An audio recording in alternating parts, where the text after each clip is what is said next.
আমি এটাকে বানিয়ে নিয়েছি। একটু মিষ্টিও দিতে হয়। আর এদিকে আমার এটা হয়ে গেছে। চলো দেখি ঠিকঠাক এলো কিনা। হ্যাঁ, মেয়েটাকে অবশ্য তো করে দিয়েছিলাম, তখনই দেখে নিয়েছি ঠিকঠাকভাবে উঠছে। তাও ভয় লাগে মাঝে মাঝে, তো একদম নরম হয়ে যায় যদি ঠিকঠাক বেসটা না থাকে। একটু বন্ধ করে দিয়ে তোমার একদম গরম উঠাবে না, তাহলে একদম ক্যাতক্যাত করবে। একটু ঠান্ডা, আমার এই ছবি টবি তুলতে তুলতে একটু ঠান্ডা হয়ে গেছিলো। তারপরে একদম ফাটাফাট হাত দিয়ে আমি তুলে নিচ্ছিলাম।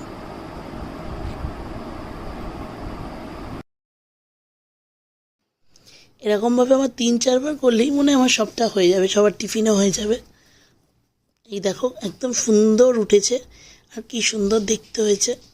আমি যেন এটা তরকার ডাল দিয়েও করি, এই সুজির বদলে তরকার ডাল আর দই দিয়ে করি, ওটাও একদিন করে দেখাবো তোমাদের। এইভাবে আমার মেয়েটার খাওয়াও হয়ে যায়, এগুলো না হলে তো এমনি খেতে চায় না। এই যে দাদাদের টিফিন আমি প্যাক করে ফেলছি। এটা একটা এয়ারটাইট কন্টেনার, এর ফলে